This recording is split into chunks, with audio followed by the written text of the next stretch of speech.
Hello everyone, welcome to the mind mentor. मैं प्रवीण जवालिया एक बार फिर से आपके साथ हूँ आज सीपीसी की सेकंड क्लास में। पहली क्लास को इतना सपोर्ट देने के लिए बहुत बहुत धन्यवाद। अब उसी सीरीज को हम आगे बढ़ाते हैं। सीपीसी हमने क्या पढ़ा था, सीपीसी क्या होता है, कहाँ कहाँ इसका यूज होगा, इसका प्रोसेस किस तरह से चलेगा, कौन कौन से ऑर्डर को हम कहाँ कहाँ पे यूज करते हैं। आज हम इसका प्रॉपर वे में स्टार्ट करते हैं। Good morning everyone. आज हम प्रॉपर वे में स्टार्ट करते हैं इस चीज़ को।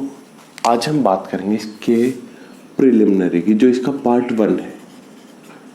पार्ट 1 में सिर्फ section 1, section 2, section 3 and section 4 की बात करेंगे।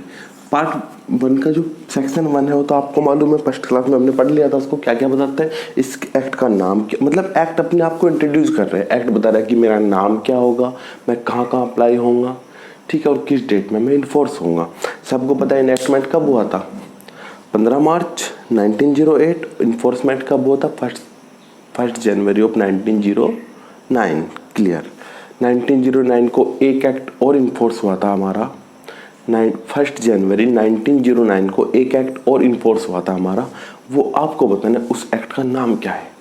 ओके, कमेंट बॉक्स में जल्दी से बताइए। जो एक एक्ट और है जो कि 1 जनवरी 1909 को क्या हुआ था, इन्फोर्स हुआ था, ठीक है, लागू हुआ था। उस एक्ट का नाम बताइए, क्योंकि हमारा सीपीसी भी उसी दिन लागू हुआ था। एक एक्ट और सेम डेट पर वो भी लागू हुआ था, ठीक है, 1909, सॉरी। ठीक है, अब आगे बढ़ते हैं। देखो बैरेक्ट भी कुछ डिमांड करते हैं, सर बैरेक्ट की लैंग्वेज भी दिखा दी। देखो इसमें ज़्यादा कुछ नहीं बोला गया है। The act may be cities as the Code of Civil Procedure 1908 and shall be enforced on the first day of January 1909। कहाँ कहाँ अप्लाई होगा, इसमें पहले था जम्मू कश्मीर पर, नहीं होगा, अब जम्मू कश्मीर पे भी होगा। सिर्फ कहाँ अप्लाई नहीं होगा, जो ट्राइब एरियाज है, नागालैंड और जो इंडिया के ट्राइब एरियाज है। कब, कौन से एरिया, जो 21 जनवरी 1972 के टाइम पे असम का पार्ट थे, ठीक है। और पूरे की बात है, कुछ चैप्टर्स की बात कर रहे हैं, जरूरत नहीं है, यहाँ से कोई क्वेश्चन नहीं आता है। पहला सेक्शन हमको मालूम आ गया। दूसरे सेक्शन में बात करते हैं, ज़्यादा कुछ नहीं है। दूसरे सेक्शन से 5 डेफिनेशन इंपॉर्टेंट है। पढ़नी सारी डेफिनेशन आपको, लेकिन फिर भी 5 हम ऐसी बताएंगे जो पढ़नी ही पड़ेंगे, एग्जाम के प्री और मेंस दोनों में आती है। पहले क्या बता रहा है, दूसरे का सबसे पहले बता रहा है कोड। कोड क्या होगा इसमें का, कोड वही जो डिस्क्राइब बाय रूल होगा, जो इसमें डिस्क्राइब होगा, मतलब जो इसमें राइट्स वगैरह होंगे, इसके कोड बता रहा है। कोड क्या होते हैं, जो इसको संगीत फॉर्म को बोल सकते हैं एक तरह से।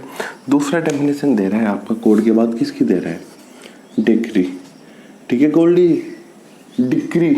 ओके भाई, प्रोनाउंसिएशन सही करने से अच्छा आप लोग उस पर फोकस करें अपने स्टडी पे, ठीक है। दूसरा डिक्री की बात करें, डिक्री क्या है, इनको हम देखो, इनकी डेफिनेशन भी हम पढ़ेंगे, उससे पहले हल्का सा देख लेते हैं डिग्री क्या है।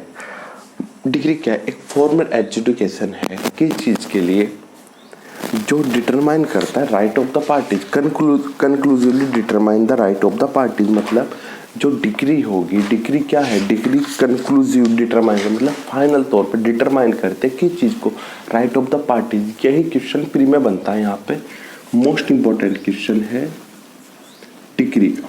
डिग्री में क्या क्या चीज़ें आएंगी, क्या क्या नहीं आएगी, ये कह रहा है।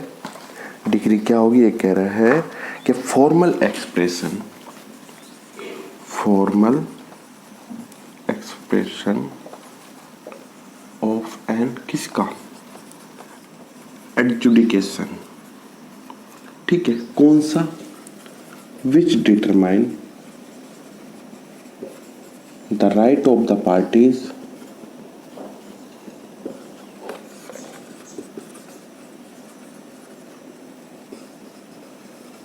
कंक्लूसिवली, मतलब जो फाइनल तौर पे पार्टीज के राइट को डिटरमाइन करता है, ठीक है जी। और डिग्री जो है वो कितने तरह की हो सकती है, इसका एक्सप्लेनेशन बता रहा है क्या, कि प्रीलिमिनरी भी हो सकती है और फाइनल भी हो सकती है।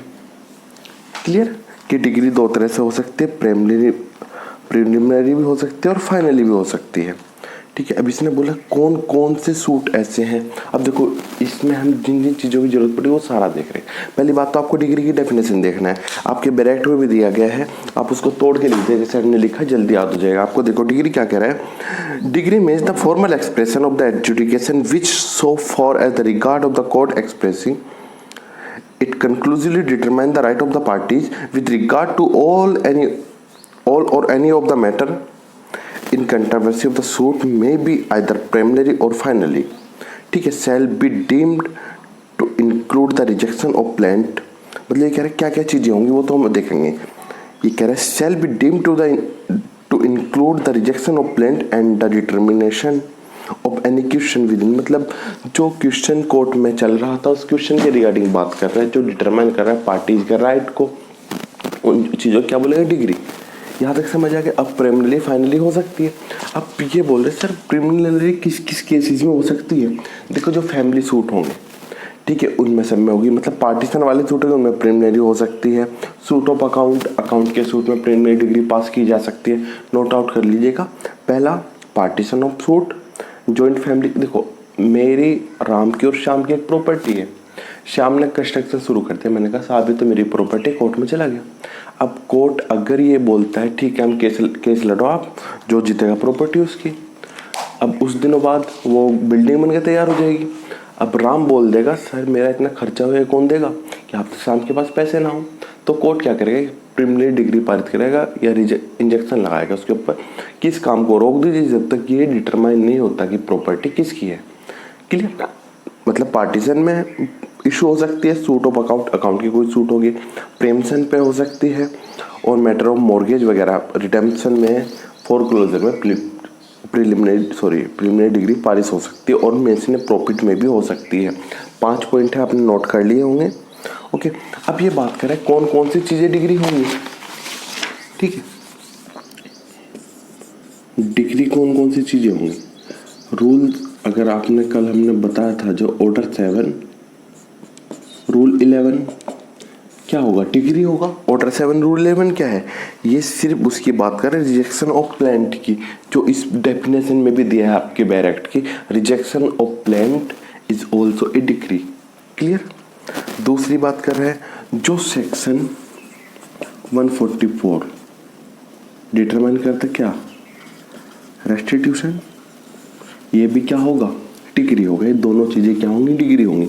और कौन कौन सी डिग्री नहीं होंगी, नोट ए डिग्री, कौन कौन सी नहीं होगी। नंबर 1 सेक्शन 104 ऑर्डर 43 डिग्री नहीं होगा। ऑर्डर 9 रूल 2 और 3 डिग्री नहीं होगा। और अगर कोई डिसमिस हो रहा है, डिसमिजल ऑफ सूट, ध्यान रखना यहाँ पे रिजेक्शन है और ये क्या है, डिसमिजल। मतलब रिजेक्शन में मतलब क्या, आपने सूट इंस्टीट्यूट किया है जो रिजेक्ट कर दिया गया है, रिजेक्शन क्या होगा, डिग्री होगा। और उसको डिसमिस कर दिया गया मतलब कोग्निजेंस लेने के बाद, तो वो क्या होगा, डिग्री नहीं होगा, not a degree. Clear. Degree में इतना ही पढ़ना था, आपको काफ़ी है मेरे हिसाब से। अब डिग्री होती क्या है आपको पता चल गया सर, डिग्री क्या है। कोई भी अगर कोर्ट पारित करता है तो वो डिग्री होती है। कोई जजमेंट देगा ना, जजमेंट क्या होगा, डिग्री होगा एक तरह से। अब उसको समझते हैं इसका प्रोसेस होता कैसे है। उम्मीद आपको बातें समझ आ रही होंगी। अगर समझ आ रही है तो कमेंट करके बताएं क्या क्या चीज़ें समझ में नहीं आ रही हैं। कोशिश करूँगा सब चीज़ें समझ में आ जाएं। देखो डेफिनेशन क्लोज थोड़ा सा बोरिंग तो होता ही है। अभी हम सेकंड डेफिनेशन पे है, 2 सब क्लोज 2 में। अब हम बात कर रहे हैं कोई भी कोर्ट, कौन सा, कोई भी सिविल कोर्ट है, वहां पे आपने क्या किया, अंडर सेक्शन 26 सूट इंस्टीट्यूशन किया। सूट इंस्टीट्यूट किया आपने अंडर सेक्शन 26। अब सूट इंस्टीट्यूट होने के बाद कोर्ट में मामला चला, कोर्ट ने क्या किया, जजमेंट दिया। ये था ए और बी के बीच में जो मामला चल रहा था, ये ए था बड़ी नाक वाला और ये बी था बेचारा सीधा सा घोलू सा लड़का एक। इसने इसकी प्रॉपर्टी पे कब्जा किया हुआ था, इसने सूट इंस्टीट्यूट कर दिया और जजमेंट जो हुआ ये ए है और ये बी है। जजमेंट दो हुआ बी के फेवर में हुआ, मतलब बी विन और ए लॉस, ए हार गया, बी जीत गया, तो ए को हम क्या बोलेंगे, डिग्री होल्डर, मतलब जिसके फेवर में जजमेंट हुआ है वो पर्सन क्या कह रहा है, डिग्री होल्डर। यहाँ तक समझ आ रहा है? देखो मैं कोशिश करूँ सिंपल से सिंपल लैंग्वेज में समझा दिया जाए, ताकि जो बातें डायरेक्ट से समझ में नहीं आती वो आपको डायरेक्ट इमेज देख के समझ में आ जाए। जो अभी डिग्री आपने पढ़ा था, डिग्री क्या थी, पार्टी के राइट को कंक्लूसिवली डिटरमाइन करता है, मतलब फाइनल तौर पे डिटरमाइन करता है कि ये प्रॉपर्टी इसकी, ये इसकी, वो सारी चीज़ें। अब वही हमने पढ़ा है, दोनों का प्रॉपर्टी का मामला था, ये प्लॉट था, इसके ऊपर झगड़ा हो रहा था, दुकान थी, प्लॉट पे झगड़ा हो रहा था, इसने कब्जा किया हुआ था, जो भी दोनों में वो था। अब एक पर्सन में से कोई भी आ गया, जरूरी नहीं होता कि जिस बंदे ने सूट इंस्टीट्यूट किया, मतलब जो प्लेंटिफ है, प्लेंटिफ ऑफ डिफेंडेंट, मतलब जो प्लेंटिफ है डिग्री उसे ही मिलेगी, जरूरी नहीं है, ये डिपेंड करता है आपके एविडेंस वगैरह पे, क्या पता ये जीत जाए। तो डिग्री होल्डर कौन होगा, ए होगा, और बी क्या होगा, जजमेंट डेब्टर। यहाँ तक समझ आ रहा है? मतलब जिसके फेवर में डिग्री पारित की जाएगी वो डिग्री होल्डर होगा, और इसकी डेफिनेशन दी गई है 2-3 में, क्लियर। और जजमेंट डेब्टर कौन होगा, जजमेंट डेब्टर कौन होगा, जिसके अगेंस्ट डिग्री पारित की गई है, ठीक है जी। जजमेंट डेब्टर कौन होगा, जिसके अगेंस्ट डिग्री पारित की गई है। अब डेफिनेशन, डिग्री की डेफिनेशन कहाँ है, कोर्ट ने जो डिग्री पारित की थी 2-2 में और 2-3 में डिग्री होल्डर आ गया, और जजमेंट डेब्टर कहाँ आ जाएगा, 2-10 में, क्लियर है। अब ये देखो हम 2-3 से 10 पे क्यों गए, क्योंकि दोनों चीजें एक साथ पढ़ी जाएंगी, इसलिए हम वहां पे गए हैं। यहाँ तक क्लियर हो गया आपको, ओके। अब डिग्री आपने समझ लिया, डिग्री होल्डर कौन होगा, जजमेंट डेब्टर कौन होगा, जजमेंट डेब्टर आप समझ चुके हैं। अब थोड़ा सा आगे बढ़ते हैं, उसके बाद आपने इसको रफ कर दे, आज हाथ से काम करना पड़ेगा। अब देखो पहले डिग्री पढ़ा आपने, डिग्री के बाद पढ़ा डिग्री होल्डर, फिर ये सारी चीजें कहाँ होंगी, नंबर 1 कोड, नंबर 2 डिग्री, ये 2 के सब क्लोज की बात कर रहे हैं, ठीक है जी। नंबर 3 क्या होगा, ये सब डिग्री होल्डर। नंबर 4 क्या होगा, ये सारी चीजें कहाँ होंगी, डिस्ट्रिक्ट में होंगी, कहाँ होंगी, डिस्ट्रिक्ट में होंगी। और ठीक है, यहाँ तक हो गया। उसके बाद हम थोड़ा सा आगे बढ़े, इसने बोला फॉरेन कोर्ट, ये ठीक है, तो डिस्ट्रिक्ट का मामला हो गया। जो मामला अगर फॉरेन का होगा वो कहाँ होगा, इसने बोला फॉरेन की बात कर रहे हैं, फॉरेन कोर्ट क्या होंगे, ये कह रहा है सेक्शन 5 फॉरेन कोर्ट सीधी सी बात हुआ है जो आउटसाइड ऑफ इंडिया इस्टेब्लिश्ड है, मतलब इंडिया से बाहर इस्टेब्लिश है, और not कंटेड by the central government of India, मतलब भारत से बाहर जितने भी कोर्ट हैं वो सब फॉरेन कोर्ट हैं। कोई ऐसा कोर्ट नहीं होना चाहिए जो controlled by India, India control नहीं कर रही उसको, भारत से बाहर सारे कोर्ट जिनको कंट्रोल नहीं किया जा रहा है इंडियन गवर्नमेंट द्वारा, वो सब फॉरेन कोर्ट होंगे। और इन्हीं कोर्ट के जो जजमेंट होंगे वो क्या कहलाएंगे, फॉरेन जजमेंट। ये क्या बात कर रहे हैं, 2-6 की बात कर रहे हैं, क्लियर है। 2-5 ने बताया फॉरेन कोर्ट क्या होंगे, जो आउट ऑफ इंडिया इस्टेब्लिश्ड होंगे, और जिनके जजमेंट दिए गए क्या कहलाएंगे, 2-6 में आ जाएंगे, वो कहलाएंगे आपके फॉरेन जजमेंट। ये 2-5 है। उम्मीद है यहाँ तक चीज़ें समझ आ गई होंगी आपको। अब इसके साथ साथ आपको इन सब को जोड़ा गया था, आपके जो फॉरेन जजमेंट थे इन सब को जोड़ा गया सेक्शन 14 के साथ। सेक्शन 14 अगर आप देखेंगे, सेक्शन 14 किसकी बात कर रहा है, ये बात कर रहा है उन केसेस की जो जजमेंट, जिनमें जजमेंट हुआ था फॉरेन कोर्ट ने कोई फॉरेन जजमेंट दिया था, उसकी एविडेंसरी वैल्यू की बात कर रहे हैं डायरेक्ट ये। अब एविडेंसरी वैल्यू कैसे डिटरमाइन करेंगे हम, अभी वही देख लेते हैं हम लोग। देखो कोई भी जजमेंट होगा अगर, ठीक है, वो डिपेंड करता है उसके मेरिट पे, कि मेरिट पे हुआ है कि नहीं हुआ है। 2-6 बताते फॉरेन जजमेंट। अब इसे अगर आप देखना चाहें तो ये आ जाएगा आपका सेक्शन 13, सेक्शन पे पहुंच गए हम, सब सेक्शन चल रहा था ना, सेक्शन 13, सेक्शन 14 और सेक्शन 44, ठीक है। अब ये तो बात कर रहा है शैल बी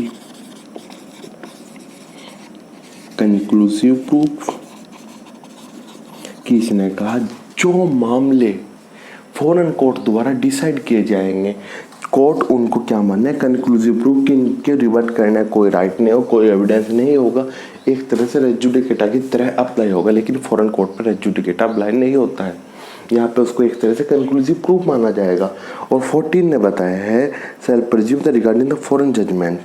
और क्यों माना जाए कंक्लूसिव प्रूफ, ठीक है, ये कह रहा है shall have the effect of the res judicata between the parties of the judgment does not provide absolute provision the presumption rebuttable party shall bind by the judgement.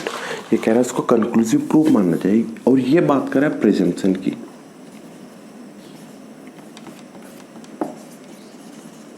Presumption आज थोड़ा सा health issue है, इसलिए थोड़ा शायद मज़ा ज़्यादा ना आए, लेकिन फिर भी कोशिश कर रहा हूँ आ जाए। ओके, यहाँ तक समझ आया।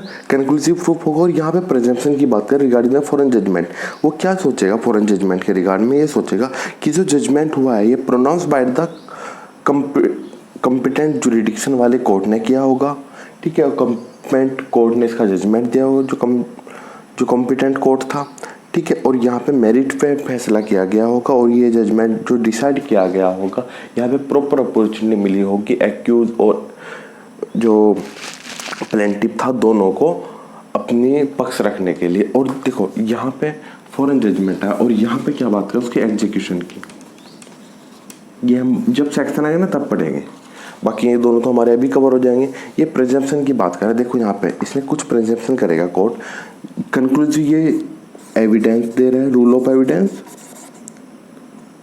रूल ऑफ एविडेंस कौन दे रहा है, सेक्शन 13, और सेक्शन 14 प्रिजम्पशन दे रहा है किसके रिगार्डिंग द फॉरेन जजमेंट। ये क्या कह रहा है, when the judgment was pronounced by the foreign court have, किसके द्वारा, कॉम्पिटेंट कोर्ट द्वारा। और ये कह रहा है किन चीज़ों में ये कंक्लूसिव प्रूफ नहीं होगा, कि किन चीज़ों में, किन मामलों में, नोट डाउन कीजिएगा, किन मामलों में इसको हम कंक्लूसिव प्रूफ नहीं मानेंगे। नंबर 1 बात कर रहा है when the judgment was pronounced by the foreign court have not the jurisdiction, जिस फॉरेन कोर्ट को जुरिडिक्शन ही नहीं था ये मामला सुनने का, उसके जजमेंट को हम क्या मानेंगे, उसको हम कंक्लूसिव प्रूफ नहीं मानेंगे। दूसरी बात कर रहा है और जो मेरिट पे नहीं हुआ है मामला, मतलब मेरिट के बिना मेरिट के उसको डिसीजन लिया गया है, तो वो भी हम क्या नहीं मानेंगे, कंक्लूसिव प्रूफ नहीं मानेंगे। दूसरा कह रहा है जो अगेंस्ट होगा, कौन से, या तो इंटरनेशनल लॉ के या फिर इंडियन लॉ के अगेंस्ट में कोई फैसला किया गया है, वो। फोर्थ पॉइंट बात कर रहा है जो अगेंस्ट होगा, against the principle of natural justice. Next बात कर रहा है he was obtain by the fraud, जो जजमेंट फ्रॉड के द्वारा ऑब्टेन किया गया उसकी बात करें, ठीक है। ये कुछ पॉइंट है जिनको हम बता रहे हैं, या इंडिया में परिवर्तित किसी विधि का उल्लंघन करके जो बनाया गया होगा, जो जजमेंट लिया गया है, उन सब की बात करें कि इनमें हम इसको कंक्लूसिव प्रूफ नहीं मानेंगे। Is that clear? यहाँ तक सबको समझ आ गया? फॉरेन कोर्ट आ गया, फॉरेन जजमेंट आ गया। अब थोड़ा सा आगे बढ़ते हैं, ये तो इसके साथ पॉइंट जरूरी थे जो हमने पढ़े हैं। 5, 6, 2, 7 आ गया। अब 2, 7 किसकी बात कर रहा है, अब फॉरेन जजमेंट आ गया, सारी चीज़ें आ गई। 2, 7 बात कर रहा है आपके गवर्नमेंट प्लीडर की, गवर्नमेंट प्लीडर एक तरह से वही कह सकते हैं आप जो आपने CRPC के सेक्शन 24 में पढ़ा है। गवर्नमेंट प्लीडर क्या है, गवर्नमेंट द्वारा अपॉइंट किए गए प्लीडर जो गवर्नमेंट के पक्ष को रखते हैं वही। और कहाँ होंगे ये, होंगे 7A क्या है, ये हाई कोर्ट में हो, हाई कोर्ट के द्वारा अपॉइंट किए जाएंगे।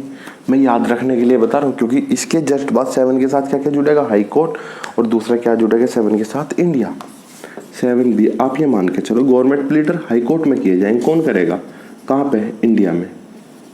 ये डेफिनेशन क्लोज याद करने का एक छोटा सा तरीका है जो मुझे अच्छा लगता है।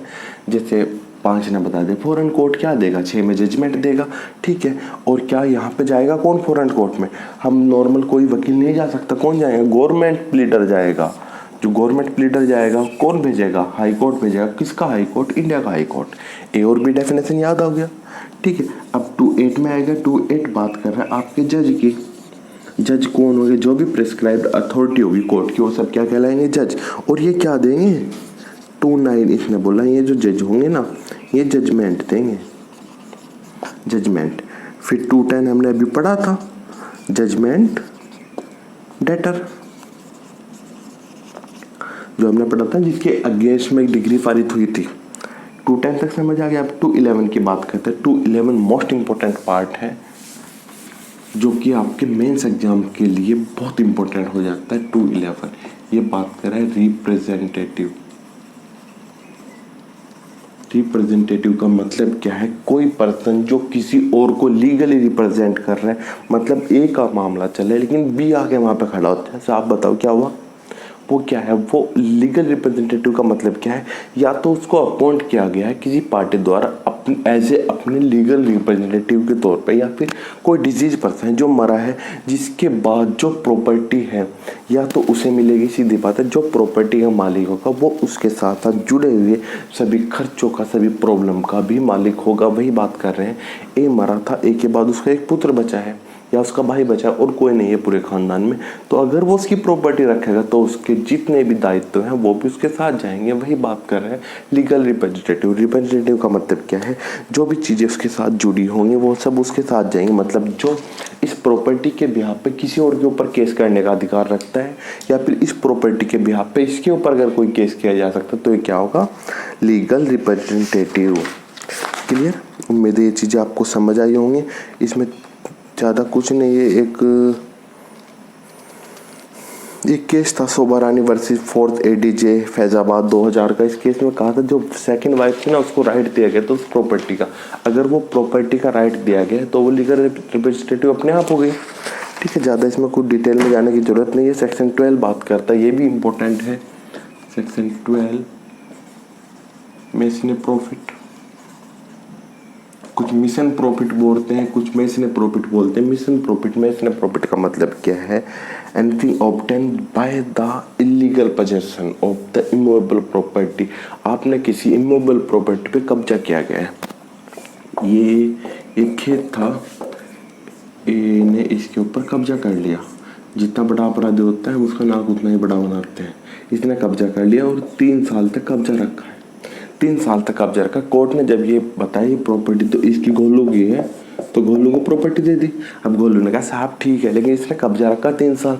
3 साल अगर मैं इस प्रॉपर्टी को किराए पर देता तो मुझे पैसे कितने मिलते वो तो दिला दो। वो जो इलीगल कब्जा किया था, जो इसका जिस कब्जे के लिए, जिस प्रॉफिट के लिए एंटाइटल नहीं था, वो जो इसने प्रॉफिट कमाया है वो प्रॉफिट ये लेगा। उस प्रॉफिट को बोलेंगे मैं इसने प्रॉफिट, भले इसने कमाया हो या ना कमाया हो। अगर प्रूडेंस मैन उसको देखा जाए कि ये प्रॉपर्टी से वास्तव में एक साल में कितनी कीमत कमाई जा सकती है, वो उसका मेसने प्रॉफिट हो, भले इसने कमाया हो या ना कमाया हो।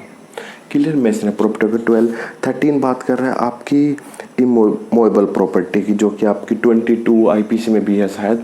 आप चेक कीजिए एक बार डेफिनेशन। इसमें ज़्यादा कुछ नहीं, सिर्फ बोला गया है growing crops also immovable property. बाकी प्रॉपर्टी कितने तरह की कैसी कैसी होती है हम सब TPA की 2nd क्लास में कर चुके हैं बहुत डिटेल में। ठीक है, 14 बात कर रहा है ऑर्डर की। ऑर्डर क्या है? जो कंक्लूसिव डिटरमाइन नहीं करता।